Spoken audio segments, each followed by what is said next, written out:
Will the family be maintained in the communist state? Will it be just as it is today? In recent days, this problem has particularly been agitating all minds among working women, and this should not astonish us. Life is changing under our very eyes. Kollontai, who was a Russian revolutionary, mostly a Bolshevik, the Commissar for Welfare, asked this in a speech at the National Congress of Working Women in 1918. This was a year into the Russian Revolution as women's lives were dramatically changing. A year earlier, these women were slaves to their homes, bound to raising their children, controlled by their husbands who kept a whip above their bed, and suddenly found themselves and their entire existence reshaped. The revolution brought with it full equality for women, marriage was freed from the church, divorce was made simple, and women gained control over their fertility and were freed from the burdens of domestic work. The attitudes of millions were shifting, and women were drawn into public life and active participation in building the new society. The Russian Revolution not only showed the possibilities for liberation that revolution offers, it also showed how important it is to take oppression seriously for the success of the revolution. This was at the heart of Kollontai's politics. She took the question of women's oppression and insisted on the necessity of drawing women into the class struggle on that basis. She understood that the fight against sexism was not secondary but absolutely essential to the emancipation of the entire working class. I think a lot of what Kollontai theorized and imagined continues to be incredibly instructive for us today. And although, the women's liberation movement has won us many gains, still sexism hasn't been addressed in its entirety. In fact, we have been seeing constant attacks on those gains. Access to abortion is becoming more and more restricted around the world. We also year ago, I think now, Roe v. Wade be overturned in the US. We're seeing the attacks on trans rights everywhere. The Supreme Court hearing in the UK basically deeming that trans women are not women. There was Trump's gross anti-trans bill that he put in his first week in office. And, here in Queensland, we saw the access to puberty blockers being restricted. And in terms of violence against women, the most recent survey found that 53% of Australian women have experienced sexual violence in their lifetime. In the US, the rights of lesbians are even under attack. And on top of that, we're seeing the emergence of the manosphere and the misogynistic ideas that come with it. And these constant attacks, I think, show that we really need an alternative way to fundamentally address the root of the issue. And I think we can look to Kollontai to understand that. And going back to her question, for those women workers in 1918, will the family be maintained in the communist state? I think this is really the fundamental question for understanding how to fight women's oppression. Drawing on Engels, Kollontai understood the nuclear family as a product of class society and to be the root of women's oppression. The nuclear family being that, heterosexual couple with their children. And Engels called the nuclear family the world historic defeat of the female sex. And I think he was very much right. If we look back in history, it's clear that the way we live now under capitalism is not how people have always organized their lives and relationships. Pre-class societies weren't necessarily built on gendered oppression or confined to the nuclear family. In many cases, in many societies, people didn't have just one partner for life. They might have had several over time or even at once. Children were not raised by their biological parents alone, but by the whole community. Domestic responsibilities were shared across everyone, not pushed onto women alone. And in many places, traditions of homosexuality and transness were respected and celebrated. And, only 200 years ago, Indigenous societies here shared some of these practices. It wasn't until the rise of capitalism that everything changed. With private property and the development of agriculture, the roles of women and men became more sharply divided, and monogamy was instituted in order to guarantee property remained within the family.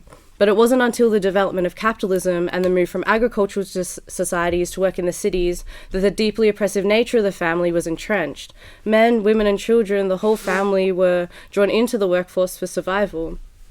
And society was now distinctly divided into two classes, the workers and the capitalists. The capitalist factory owners were only interested in reaping profit, which made a very harsh life for the families. They went without food, they worked ridiculous hours, meaning parents didn't have the time to properly care for their children, and as a result, many died young. And for the working class, this was a major problem, and they began to call for better conditions. But it eventually became a concern for the capitalists too, who needed a new generation of workers to exploit. So something called the social wage was introduced. Men were paid enough to support the whole family while women stayed at home to care for the children and manage the domestic work. And at the time, this was a huge relief for working class people, but because it served the interest of the ruling class, they worked hard to make it the norm across society. When people first moved to the cities, there was this brief period where relationships and sexuality was like a little bit freer than in the countryside, but the ruling class made every effort to shut that down. Sex work and homosexuality were criminalized, and women were pushed out of many industries, limited to a narrow set of jobs deemed suitable for their new social role. And this made women ever more dependent on their husbands and ensured they remained in the home, raising that next generation of workers for free. And as Kollontai put it, women were told that the religious, moral, social and emotional well-being of everyone in the family depended upon their worth as caregivers. But, we know the social wage hasn't lasted. Today and in Russia in 1918, women had to work to support their families. But even so, the setup of women producing all the work of the nuclear family for free is the exact same setup of our families today, because this arrangement continues to be incredibly beneficial for capitalism. It doesn't have to spend a penny to reproduce its workforce, as the burden of clothing and feeding is left up to the private realm of the family.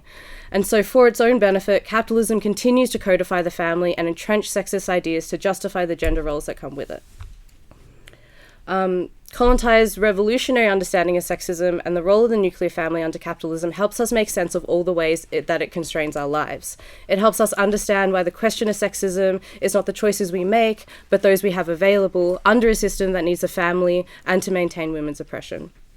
I remember being a little girl, everything that is thrust upon you from a young age is a vision of dependence upon a man. It's your perfect wedding. It's your perfect little family. And on the other hand, despite the changing ideas we are seeing, men are still sold this image of what they're supposed to be in terms of, the breadwinner, the tough one, the person who's able to provide and protect. And even though we can recognize that this is just so not fitting for us and how deeply unsatisfactory it is still overwhelmingly the norm.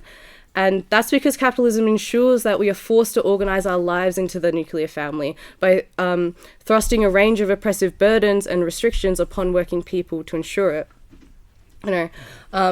Couples today may try to share domestic labor and child rearing responsibilities as equally as possible, but what we see from the statistics is when the material reality hits, the husband is far more likely to earn more and become the primary breadwinner, and this often forces the wife to sacrifice her work hours to handle domestic labor and childcare, which entrenches her dependence on her partner. And this division of labor in terms of gender is even consistent across queer couples where there's a trans male husband or a particularly femme partner. We still see this trend. And even when women work full time, women do double shifts, the paid work plus the housework and child rearing. And Kollontai called this the triple burden upon women. While women are doing all this work, the state continues to, restrict single parent benefits. It keeps childcare expensive. It limits reproductive rights, and all of this pushes us into and builds our dependence on the nuclear family. These material realities reinforce the structures capitalism depend on to survive, and for working class people, they place real, concrete limits on our ability to organize our lives differently, and this puts a massive strain on the question of creating an alternative family structure or an alternative way of organizing our relationships without actually fundamentally changing the system. And this also makes the family a pressure cooker for working class people, as we are forced into the nuclear family by the conditions of our lives under capitalism. Yet it so poorly suits our human needs for love, for compassion, for sexual pleasure, and emotional and material support. And in the face of hardship, stress, and drudgery of our working lives, our emotional needs are concentrated in the family as our only relief. But these people who console you, support you, and love you can easily become the people you blame when these needs are not able to be met under these conditions. And this is one reason why, violence against women is most common in the home. The demands of capitalism make it nearly impossible to meet all the needs and expectations of the family. Men are often unable to fully provide financially, while women are expected to fulfill their emotional needs and the domestic responsibilities. And for those who are not wealthy, the financial difficulty of leaving a relationship, forces women often to remain in unhappy or even abusive situations.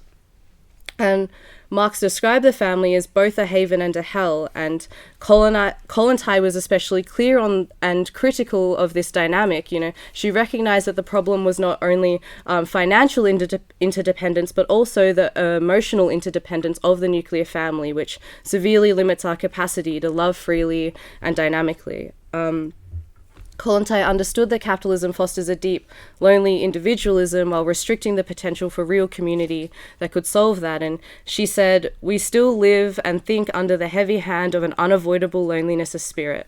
Man experiences this loneliness even in towns full of shouting, noise, and people, even in a crowd of close friends and workmates. Because of their loneliness, men are apt to cling in a predatory and unhealthy way to illusions about finding a soulmate from among the members of the opposite sex. They see sly eros as the only means of charming away, if only for a time, the gloom of inescapable loneliness." And she also says, "Men and women seek each other in the hope of finding for themselves through another person a means to a larger share of spiritual and physical pleasure." And I think this helps explain why romantic relationships feel so high stakes. Entering one is effectively a social contract that determines whether our emotional and material needs will be met. Without it, we face that isolation and loneliness that Kollontai talks about.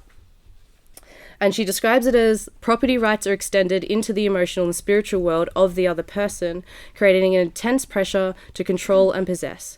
In this system, to avoid the ever-present threat of loneliness, we can end up harming the emotions of the person we love with a cruelty and lack of delicacy. And yeah, I think it also helps explain why so many of us struggle with navigating relationships and we lack the skills to relate to others or form healthy, meaningful bonds. We don't live in a society that allows that. And I think it gives some context to the rise of the manosphere and incel culture. We see the way some men, frustrated with their inability to find partners or understand how to relate to women, by the rhetoric that it's women's fault and draw the conclusion that women are just prizes to be won. So the deep inadequacy of the family and social relations under capitalism only helps to further entrench these misogynistic ideas. And a lot of the mainstream understanding of this intensification of misogyny has been to blame the internet. We saw the fallout of the Netflix show Adolescence with the reaction that we need to, police kids' use of social media, the young men are merely infected by ideas of these right-wing YouTubers. But misogyny is not produced in a vacuum, where particular figures are able to influence unthinking boys and men. They exist in a society that continually reinforce sexist ideas and gender roles, and men look to these as an explanation for things that they are experiencing. As Kollontai puts it, the sexual crisis cannot be solved unless there is a radical reform of the human psyche, and unless man's potential for loving is increased, and a basic transformation of the socio-economic relationships along communist lines is essential if the psyche is to be reformed. And yeah, I think interestingly, mainstream feminism kind of gives us the opposite conclusion. There's an inbuilt pessimism about the capacity for men to break from sexist ideas. And we see this from feminists that subscribe to the patriarchy, that argues that men benefit from sexism because it means that they have the housework done for them or they have their meals cooked for them. And, so for that reason, they have this vested interest in upholding women's oppression and maintaining a dynamic of domination. And we see this kind of politics from popular feminists like Clementine Ford, whose slogan and solution is "leave your husband," and the kind of idea that we just have to kind of remove ourselves from men. And I think the conclusion that male domination is all-encompassing is, very much a logical reaction to the fact that capitalism has craftily ensured that it's men, it's our family, it's our colleagues, it's our friends. They are who are the perpetrators of the sexism. But I think there's an issue with painting it as men benefiting from the oppression. And I think, to be clear, there's by no means are men oppressed on the basis of their gender, but claiming that men benefit doesn't see all the ways that Kollontai describes the fundamentally toxic way the family and society in general also alienates men from their full potential of being and experience of the world. But on a deeper level, it's not your gender that determines whether you benefit from women's oppression, but it is your class. And when working women earn a lower wage than men, it increases the pressures on the whole family. You know, it's making men's wages responsible for a larger portion of their needs. You know, Kollontai says, the working woman is first and foremost a member of the working class, and the more satisfactory the position and the general welfare of each member of the proletarian family, the greater the benefit in the long run to the whole of the working class. So at the end of the day, as well, it's, you know, it's not men who are going home joyous because the women that they work with make less than them, or that their transgender colleagues go without pay because they can't get access to gender affirmation leave, or that their bosses are putting restrictions on maternity leave. Like, no working class person is better off for our class being weakened. It's the CEOs, it's the bosses, it's the ruling class whose pockets are benefiting from this. And I think taking this, it means that the working class struggle is better off by not only uniting to fight the economic questions, but all forms of oppression. You know, when we beat back sexism and win reforms on it, it only strengthens and alleviates the working class and makes us more equipped to fight for class liberation. And I think, you know, I think it is absolutely true that many men have an illusion in gender roles, and sexist ideas can make it quite difficult to mobilize them, but I think it doesn't mean the possibility for solidarity should be dismissed. And Marx describes how, you know, it's in the process of struggle, the political argument, that the working class changes itself and its ideas, and he says it rids itself of the muck of the ages, and the muck is, you know, those backwards ideas that they previously have. And I think one of my favorite examples of this is, like, during the Egyptian Revolution, like, the women, like, took on a really incredibly, like, important role. Like, Tahrir Square, which is where the revolution was, like, the occupation was concentrated. Previously, women would never go there because it was like, if you went there, it was more than likely that you'd be sexually harassed, and women were also living under, you know, really brutal sexism. But with the dawn of the revolution, women started, you know, like, massively breaking through that. They were going on the demos, they were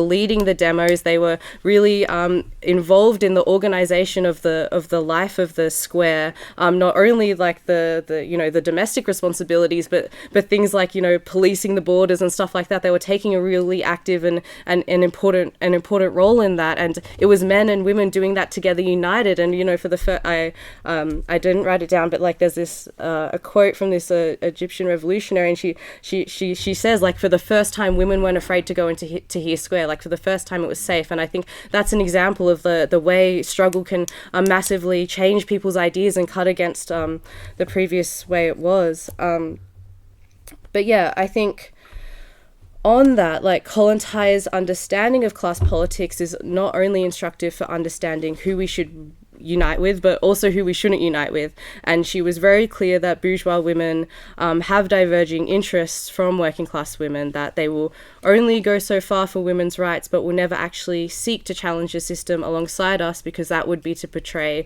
their interest as a class. And I think, yeah, we saw this play out with Julia Gillard, like, on the same day that she gave her famous "I will not be lectured about sexism and misogyny by this man," she rolled back single parent benefits, which is a massive betrayal for, like, single mothers, you know. And I think it shows, like, a ruling class woman will always act in her class interest. But yeah, I think taking up the question of who we should unite with, I think we should really challenge the dominance of intersectional feminism as well. Like, intersectional feminism attempts to reconcile all the different lived experiences of oppression under capitalism by dividing people into categories on that basis, you know, whether it be race, gender, age, sexuality, disability, and even class. And it claims that by, you know, focusing on each individual intersection, it can best understand the most marginalized and, you know, underrepresented sections within oppressed groups. And, you know, that means that feminism can represent all women, not just the privileged white ones. And although as socialists, you know, we do want to address every single form of oppression, intersectionality doesn't respond to the root of the issue, but rather the symptoms of that oppression. In turn, organizing to fight sexism tends to get bogged down in the, you know, kind of endless introspection on the hierarchies of privilege, leading to the atomizing of women and the attempt to address the issue on the basis of, you know, that particular intersection only. And But I do also think that, just because it isn't a good strategy for addressing sexism, it doesn't mean the reality of racially oppressed women's unwillingness to work with white women, or, trans women's unwillingness to work with cis women isn't a real experience. But when that is turned into a political theory of how to challenge that oppression rather than a description of it, it holds back the ability to actually challenge the oppression. And for that, I think in the same way that men's ideas can be challenged by struggling alongside women, so can the ideas of women and their ability to see that the question of sexism is limited without also addressing racism or transphobia or any of the other issues. And to do that, you need to start from the point of where you have a united interest rather than what divides your individual experience of oppression. So I think instead of limiting ourselves to a recognition of the way our particular experience represents the intersection of those different forms of oppression, we need to go further and challenge all women's oppression, and that means the family. And as Kollontai says, to become really free, women have to throw off the heavy chains of the current forms of the family, which are outmoded and oppressive. For women, the solution of the family question is no less important than the achievement of political equality and economic independence. I think I wanted to just end on Kollontai's radical vision for what life could be like for women under communism in a classless society. In the speech I referred to at the beginning of the talk, she's convincing women that their continuous willingness to fight in the revolution will guarantee that the chains of oppression they once experienced will melt away completely. And she's instilling a vision of a world where women don't have to work themselves to the bone in the factories, then spend their remaining hours slaving away in the home, that those tasks will be done by the collective, by the community. And, they had already started instituting these communal laundries where you can drop your stuff off in the morning and there's a special set of workers who would do that, and you come back at night and it would all be washed and ironed for you. There would be communal kitchens so you didn't have to worry about cooking at the end of the night. And as well as that, she was also putting forward a vision of you'd have agency over your reproduction because of this, and who you slept with wouldn't be a concern about your ability for your material needs to be met as well.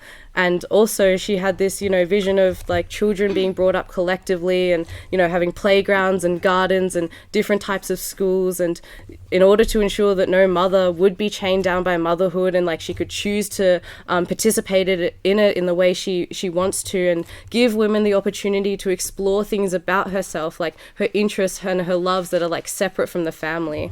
And she also had this great emphasis on comradeship and comrade love, which would, come out of the collective participation and investment in a better world for everybody. I think in saying that a little bit, Kollontai offers a beautiful vision, but there are some limitations. She didn't say much about transness or homosexuality, and she really didn't take on the extent to which abolition of the nuclear family could throw gender out with it as well, and the absolute flourishing of, personal expression and sexual exploration that we might see in that kind of society that just isn't possible today. The revolution was unfortunately cut short by Stalinism, and those working women never got to see the vision come to full fruition. But I think we can definitely take a lot from their struggle and the ways they had really began to transform the lives of women. And they really had so much hope. In that speech, Kollontai says, the old type of the family has seen its day.